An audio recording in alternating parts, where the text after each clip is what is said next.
The Kuiper Belt had always been a quiet frontier, a band of icy rock and ice beyond Neptune, where humanity's deep space probes and mining operations quietly hummed away, far from Earth's bustling core. It was the edge of known space for most of the galaxy, the last outpost before the great unknown. But tonight, the silence shattered. At the command center in New Geneva, Earth's planetary defense hub, Lieutenant Commander Arya Chen stared at the array of flickering monitors. The sensor data had just come in from the farthest relay satellites. Strange blips, darting at impossible speeds, were weaving through the darkness near the Kuiper Belt's outer edge. At first they looked like nothing more than space debris or natural phenomena, but the signatures were unmistakable. These were artificial ships, stealthy, fast, and unlike any human design. "Get me Dr. Okoye on comms," Arya ordered, her voice taut with urgency. Dr. Nia Okoye, lead xenologist at the United Earth Science Directorate, appeared on the holoscreen. Her normally calm face was drawn tight with concern. "These are not just unknown vessels," she said quietly. "They match the signatures from the Drakari reports, that species we've only heard rumors about from the galactic fringe." Arya's heart sank. The Drakari, a name whispered in fear across the cosmos. A race known for brutal conquests, devouring entire colonies without mercy. And now, they were near Earth's backyard. The United Nations Security Council was swift to convene. Earth's leaders drafted urgent messages to the galactic alliances, the Terran Union, the Velkar Confederacy, the Andari Collective, but the response was cold, almost mocking. Many dismissed Earth's warnings as overblown, paranoia from a planet still seen as a backwater in galactic politics. Fear of the unknown. Ambassador Lorne sneered during the Council's emergency session. Earth's isolation has warped their judgment. This is nothing more than a cautionary tale spun from superstition. Arya clenched her fists. "We have the sensor logs, the trajectories, and intelligence from our probe fleets. This is real. If we don't act, it will be too late." But the Council's votes were in. No formal military support, no preemptive actions, just wary tolerance. The divide on Earth was no less severe. News channels erupted with debates, some citizens demanding immediate preparations for war, others accusing the government of fabricating hysteria for political gain. Conspiracy theories flourished and protests broke out in several megacities. In the midst of this chaos, an anonymous source leaked classified footage online, grainy but unmistakable. It showed a Drakari scout ship in full attack mode, vaporizing, a mining drone in seconds with a single energy burst. The video ended with a chilling transmission. No mercy, no warning. The clip went viral. Fear and fascination gripped the public. Yet still, the galactic powers looked away. Arya worked late into the night, analyzing every frame, every data spike. The Drakari ships were unlike any Earth or allied technology, sleek, deadly, and terrifyingly efficient. Their weapons were powerful enough to cripple entire colonies before backup could arrive. She thought of the mining crews out there, so far from home, oblivious to the storm closing in. Suddenly her screen flickered. A new alert. "Lieutenant, Commander, sensor arrays have picked up multiple energy signatures moving fast toward the Oort cloud," her communications officer reported. The tension in the room thickened. Arya's fingers danced over the console. The signatures weren't just fast, they were coordinated, tactical. "They're coming," she whispered. Outside the control center, the city's skyline glittered with the usual hum of nightlife, indifferent to the shadows gathering in the void. Arya knew Earth's fate was about to be tested, and still the galaxy remained deaf to the warning. The morning sun cast long shadows over the shattered remains of the Argus mining colony, orbiting a frozen asteroid deep in the Kuiper Belt. What was once a bustling hub of human activity, a hub of miners, engineers, and scientists, had been reduced to silence and smoke. At Earth Command's Emergency Operations Center, panic simmered beneath the calm veneer of military protocol.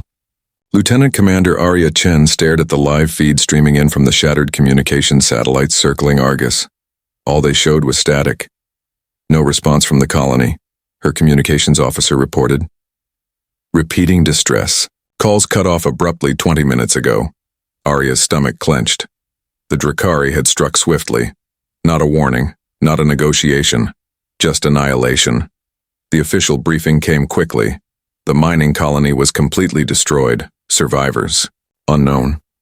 Sensors detected no escape pods, no ships fleeing the scene. It was as if the entire population had been erased. We're looking at the first direct attack on a human installation beyond Earth, Arya said, voice grim. And this changes everything. Despite the evidence, Galactic powers still hesitated. The Velkar Confederacy's ambassador on Earth maintained a guarded neutrality, and the Andari Collective issued a bland statement calling for calm and investigation. They seemed unwilling or unable to intervene. Inside the defense center, Arya and her team scrambled to piece together what had happened.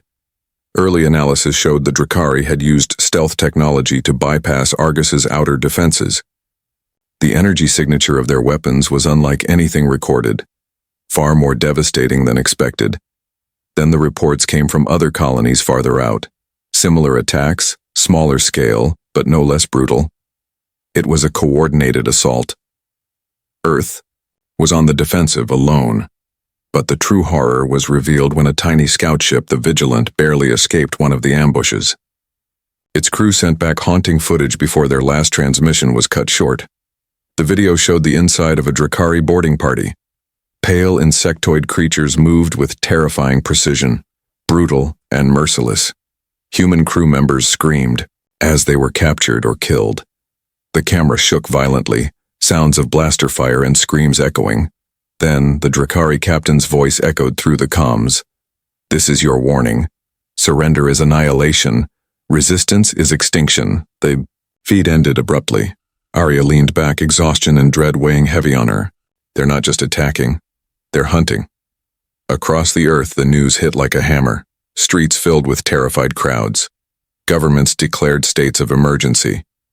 Yet in the Galactic Council chambers, Earth's pleas continued to fall on deaf ears.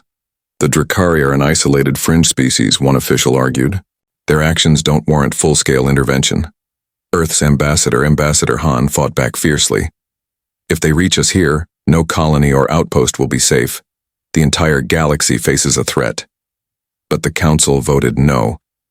The fragile balance of power and politics took precedence over Earth's desperate warnings. Back on Earth, the divide grew sharper. Citizens demanded answers. Militias formed. Panic mixed with defiance. Arya knew Earth had to prepare alone. In a quiet moment, she reached out to Dr. Nia Okoye. We need more intel. Anything about the Drakari tactics, technology, culture, anything we can use to fight back. Dr. Okoye's voice was steady but grim.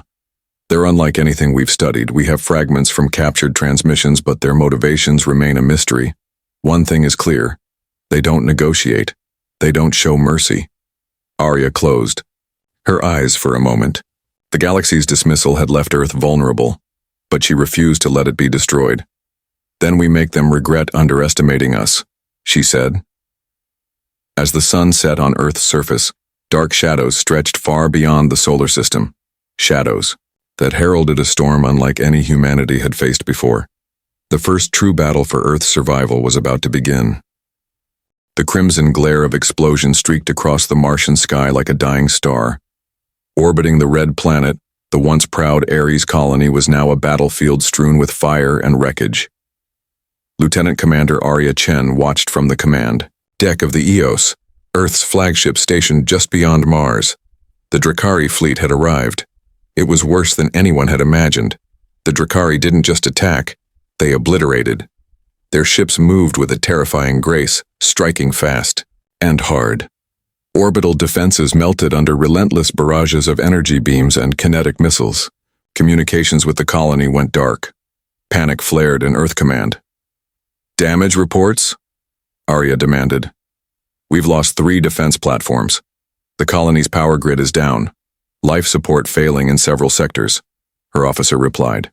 Grimly, the Eos's weapon systems locked onto an incoming Drakari assault carrier. The energy pulse cannon fired, hitting the enemy's shields, but the Drakari adapted quickly, their shield emitters regenerating faster than predicted. The carrier retaliated, sending a shockwave that rocked the EOS. Alarms blared.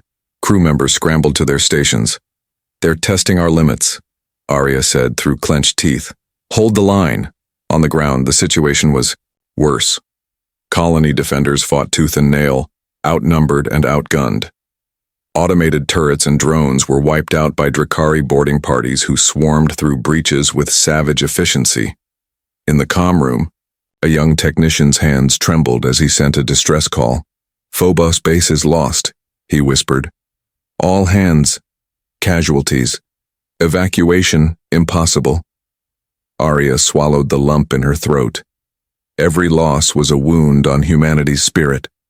Across the solar system, news feeds broadcast footage of burning stations and fleeing refugees.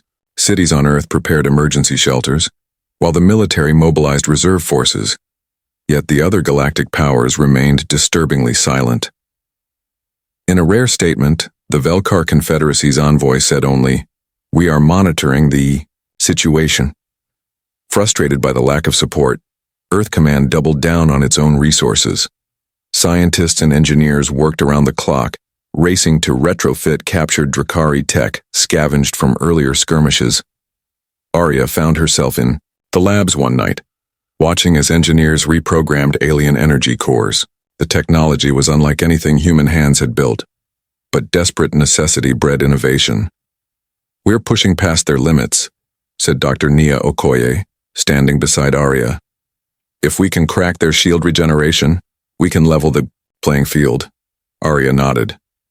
"We don't have the luxury of time." Just then a new alert sounded, a message from a remote deep space probe near Jupiter. The Drakari had struck again, this time wiping out a scientific outpost studying exotic matter. The message ended with a fragmented distress call. "They come for all." The words echoed in Arya's mind. The Drakari weren't just attacking. They were on a campaign of total annihilation. That night, as the colony on Mars burned, Arya stood alone on the EOS's observation deck. The red planet below was scarred, a world pushed to its breaking point. She clenched her fists. This is no longer just Earth's fight. The galaxy had ignored Earth's caution for too long, and now hell had arrived. The once fractured nations of Earth now moved with an urgency that defied centuries of division. On Earth, every government, corporation, and military force that had ever bickered over borders and resources found themselves united by a single, terrifying truth.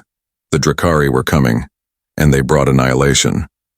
In a hastily convened global command center deep beneath the Andes, Lieutenant Commander Arya Chen stood before a massive holographic display, detailing the remnants of Earth's shattered defenses and the ongoing battles across the solar system. The stakes had never been higher. "Coordination is essential," she told the gathered leaders and generals, her voice sharp but steady. "We're outgunned, outnumbered, and outmatched in technology. But that doesn't mean we're beaten." Around the room, nods of grim agreement met her words. Humanity's scientists, engineers, and soldiers had spent weeks analyzing Drakari technology salvaged from the few skirmishes they'd survived. The alien tech was frighteningly advanced. Energy weapons that could punch through thick armor, shields that regenerated in seconds, and ships capable of near-instantaneous maneuvering. But human ingenuity would not be denied. In a sterile lab, deep underground, Dr. Nia Okoye worked alongside a small team of engineers. Under flickering fluorescent lights, they hunched over the latest prototype, a hybrid weapon system that could disrupt Drakari shields by firing concentrated pulses of electromagnetic energy. They called it the Spear. Shield regeneration. "Depends on a resonance frequency," Nia explained to Arya during a briefing. "If we can jam that frequency, their shields collapse in moments, leaving them vulnerable." Arya studied the prototype, a sleek device no larger than a rifle. "How soon can we get this in the field?" "Trials start tomorrow," Nia said. "If it works, we can outfit fighters and ground troops within weeks." Meanwhile, across training, facilities on Earth and orbital stations, soldiers endured brutal conditioning and combat simulations based on Drakari tactics. Elite units learned to fight like the enemy, fast, ruthless, and adaptive. The best warriors emerged, a new breed of human forged in the fires of necessity. Among them was Captain Rylan Voss, a former mercenary with a reputation for daring and deadly precision. His unit specialized in surgical strikes behind enemy lines, disrupting supply chains and sabotaging Drakari technology. At a war council, Rylan met Arya for the first time. Their initial exchange was terse, each sizing up the other's resolve. "You want to win this fight?" Arya asked. "I want to survive it," Rylan replied with a grim smile. "And I'll take the Drakari down with me." Together they planned Earth's first major offensive, a coordinated strike aimed at a key Drakari staging area near the asteroid belt. It was risky, but the alternative was surrender. Back at Earth Command, intelligence officers intercepted a scrambled Drakari, transmission hinting at a growing fleet massing beyond Saturn. The enemy was preparing for a full-scale invasion. The news hit like a blow. Arya gathered her team. "We don't have much time." Yet even as Earth rallied, cracks appeared. Political factions, fearful of defeat, clamored for peace talks. Saboteurs and spies infiltrated key facilities, threatening to unravel the fragile alliance. Arya refused to let fear win. "We fight for our future, for every child born on this planet and every star we've dared to reach." Her words ignited a spark. The spear weapon successfully disabled Drakari shields during initial field tests. Word spread quickly, boosting morale across Earth's forces. Scientists accelerated production, while engineers adapted captured alien ships to mount the new tech. Humanity was no longer merely defending. It was preparing to strike back. Under the flickering lights of the war room, Arya and Rylan plotted their first mission, a desperate gamble to cripple the Drakari before they could consolidate their hold on the solar system. "The spear will pierce the darkness," Arya said, determination blazing in her eyes, and for the first time since the war began, hope glimmered. The galaxy had long been indifferent to Earth's warnings, but when the brutal truth of the Drakari savagery finally reached beyond the solar system, it stirred something unexpected. An offer of help from a shadowy alien faction known as the Velkar. In the dimly lit chamber of Earth Command's War Council, the Velkar envoy, an imposing figure cloaked in iridescent armor, spoke through a translator. The room was thick with tension and suspicion. "We have watched your struggle," the envoy said in a voice like grinding stone. "The Drakari left our homeworld in ashes. Their hunger is insatiable. We offer aid, but at a price." "Ambassador," Han's eyes narrowed. "What price?" The Velkar's gaze was unblinking. "Alliance, access to your technologies, mutual defense. But you must join our coalition against the Drakari." Earth's leaders exchanged uneasy glances. Galactic politics were treacherous, and the Velkar were known for their ruthless pragmatism. Yet with the Drakari's reinforcements looming, Earth had little choice. As the alliance was forged, Velkar engineers arrived at Earth's laboratories, bringing forbidden knowledge and weapon blueprints. Their advanced plasma weaponry and energy shielding were unlike anything Earth had seen. Dr. Nia Okoye worked alongside the Velkar scientists, her excitement tempered by caution. Their technology could turn the tide, but integrating it will be difficult and dangerous. Meanwhile, Captain Rylan Voss led a covert strike team on a mission deep behind enemy lines. Their objective: sabotage a Drakari supply depot orbiting the dwarf planet Ceres. The team moved with deadly precision, using newly adapted Velkar stealth gear to evade patrols.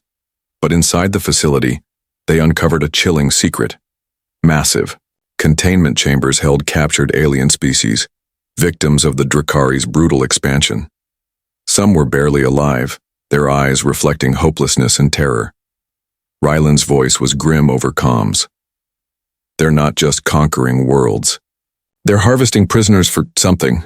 Back at Earth Command, a sudden series of sabotage incidents shook the coalition. Vital research facilities were compromised. Data was stolen or destroyed. Suspicion grew of a spy within their ranks. Lieutenant Commander Arya Chen coordinated investigations, but trust was fragile. The Velkar liaison warned of internal enemies, perhaps even within Earth's own government. Tensions rose as alliances strained under pressure. Yet, amid the shadows, a breakthrough came. Engineers managed to combine Velkar energy cores with the human spear technology, creating hybrid weapons capable of punching through the Drakari's toughest defenses. But the victory was short-lived. Intercepted transmissions revealed the Drakari were mobilizing a war council on a massive space station hidden beyond the orbit of Saturn. They planned a final campaign to crush Earth's resistance and claim the solar system. Arya and Rylan prepared for the most dangerous mission yet. Infiltrate the station, gather intelligence, and if possible, strike a crippling blow. As the Eos slipped through the blackness toward the unknown, Arya felt the weight of humanity's survival on her shoulders. "We walk in darkness," she told her crew, "but we carry the light." The galaxy had dismissed Earth's caution for too long. Now in the deepest shadows of space, allies and enemies alike would be revealed, and the fight for the future of humanity would begin in earnest. The Eos drifted silently in the vast coldness beyond Saturn's orbit, a ghost among the ringed planet's swirling debris. Outside the reinforced viewports, a monstrous silhouette loomed. A colossal war station, dark as a black hole, its spires, like jagged teeth against the void. Lieutenant Commander Arya Chen stood rigid on the command deck, the weight of every life on her ship pressing down like gravity. This was the heart of the Drakari Empire's power in the solar system, the nerve center of their campaign to crush humanity. "Sensors picking up heavy defenses," her tactical officer reported. "Energy shield stable at 95%. Multiple fighter squadrons in orbit." Arya's gaze hardened. "We've come too far to turn back." The mission was simple in its terrible clarity. Infiltrate the station, gather intelligence on their next moves, and sabotage critical systems to delay their assault on Earth. But the risks were staggering. Captain Rylan Voss gathered his elite strike team in the briefing room. "We're going into the lion's den. Expect everything, traps, patrols, and horrors we can't imagine." The team nodded, faces taut with resolve. Each member had lost friends or family to the Drakaris. Merciless raids. This was personal. Stealth suits engaged, Rylan ordered as they prepared to launch in small boarding pods. The Eos slipped closer, cloaked beneath the station's shadow. Once at the docking bay, the team breached the outer hull, slipping, inside like shadows. Within the station's dim corridors, the cold hum of alien machinery was a constant reminder. This was enemy territory. Every step was fraught with danger. Suddenly, the silence shattered. Drakari patrols, tall insectoid warriors with glinting carapaces and lethal weapons, stormed the hallways. The strike team melted into cover, returning fire with pulse rifles.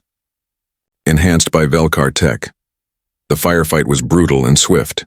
Rylan's team moved like ghosts, exploiting their enemies' predictable tactics and the chaos of their surprise attack. But then, deeper inside, they discovered a chamber that chilled even hardened soldiers. Rows of cryogenic pods housed hundreds of captives, humans and aliens alike. Many were barely alive, their features gaunt and eyes hollow. Some were scientists, engineers, families taken from destroyed colonies. Rylan's voice was heavy with anger as he whispered into his comms. "They're not just fighting, they're enslaving." The mission's urgency doubled. They had to destroy the facility, but first, they needed data. Arya, working from the Eos, hacked into the station's mainframe, racing against time as alarms blared. "Download 50%, she announced. "Keep them distracted." Back inside, the strike team planted explosives on critical systems. Then as they retreated, the station's alarm system triggered a lockdown. The Drakari forces swarmed like locusts. A desperate firefight erupted in the narrow corridors. Rylan's squad fought back-to-back, wounded but relentless.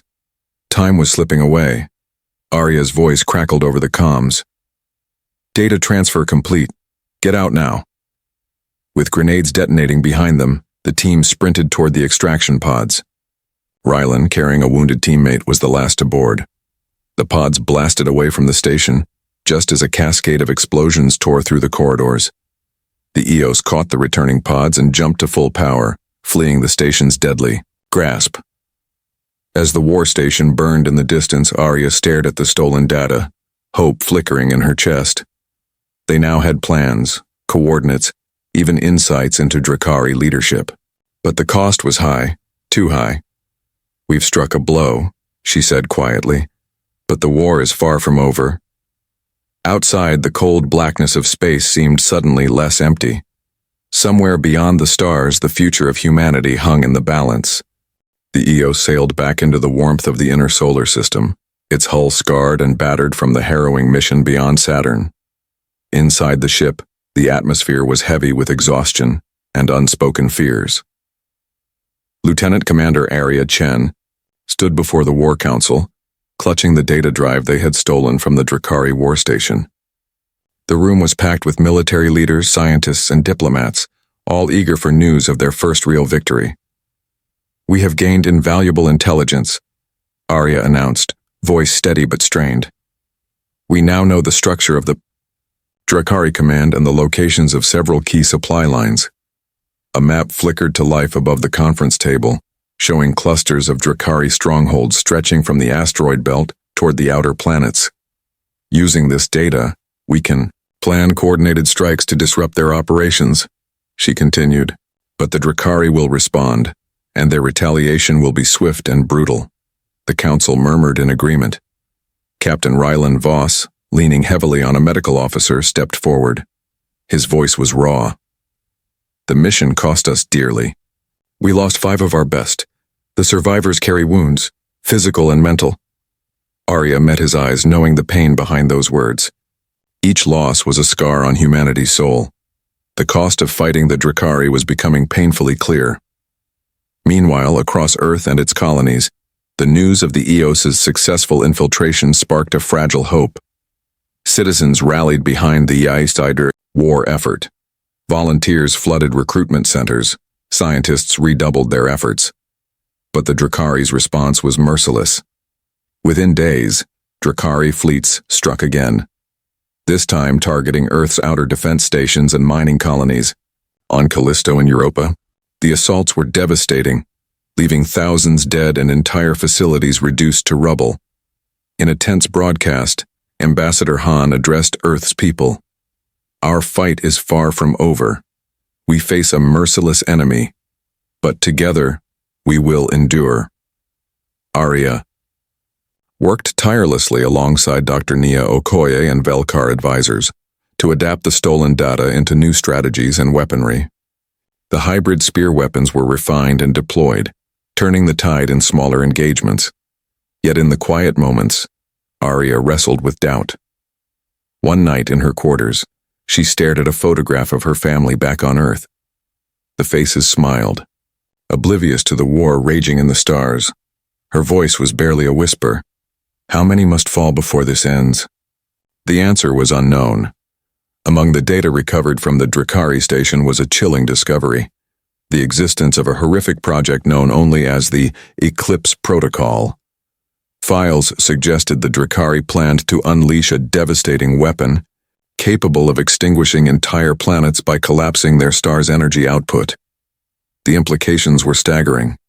If the Drakari activated the Eclipse Protocol within the solar system, humanity and all its allies would be wiped from existence. Urgency gripped Earth Command like never before. Arya, Rylan, and Nia convened in a war room filled with holographic star maps and flickering consoles. "We must find and destroy this weapon," Nia said, "before it's too late." Rylan slammed his fist on the table. "They want to bring hell to our doorstep. Then we give them hell in return." Plans for a final strike were drawn, but the stakes had never been higher, and the cost unthinkable. As Earth's forces prepared to face the Drakari in what could be the last battle for their home, Arya knew one truth above all: victory would demand sacrifice, and some would pay with their lives. The solar system's fragile peace shattered under the roar of battle. Drakari warships swarmed like locusts, their black hulls blotting out the stars. Earth's fleet, bolstered by Velkar allies and armed with the new hybrid spear weapons, surged forward with a desperate fury. Lieutenant Commander Arya Chen stood on the bridge of the EOS, eyes fixed on the swirling chaos of the war zone ahead. The enemy's dreaded Eclipse Protocol was rumored to be housed within the massive flagship, a dark fortress known as the Oblivion. "This is it," Arya said, voice steady but heavy. "We end this here. For Earth. For every lost life. Captain." Rylan Voss led the Spearhead boarding team, ready to infiltrate the Oblivion and disable the Eclipse device before it could be activated. "Every second counts," he told his squad. "Move fast, strike hard, and don't leave anyone behind." The battle raged fiercely. Explosions lit the void as energy beams carved through hulls and shields. Ships spun out of control, torn apart by relentless fire. Arya coordinated the fleet's maneuvers, exploiting weaknesses discovered from the stolen data. The hybrid spear weapons pierced Drakari shields, turning the tide, but the Drakari fought with the desperation of predators cornered. Inside the Oblivion, Ryland's team moved through, the labyrinthine corridors encountering vicious resistance.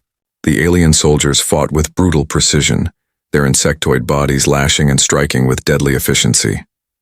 One by one, the boarding party fell, but Ryland pressed on, driven by the faces of those they had lost. At the heart of the ship, they found the Eclipse Protocol Chamber, a pulsating core of dark energy, humming with apocalyptic power. "Sabotage the core," Rylan ordered. Explosives were set, but before they could retreat, the Drakari captain appeared, a towering figure clad in war armor, its many eyes burning with rage. A savage duel ensued. Blades clashed, energy crackled, and the corridor echoed with grunts and cries. In the final moment, Rylan drove his blade through the captain's chest, but not before the alien's claws grazed him, injecting a venom that burned like fire. Staggering, Rylan collapsed as the explosives detonated. Back on the Eos, Arya watched the Oblivion shudder and break apart, its core collapsing into a cascade of destruction. "We did it," she whispered, tears mixing with sweat. "The Eclipse is no more." But the victory came at a steep price.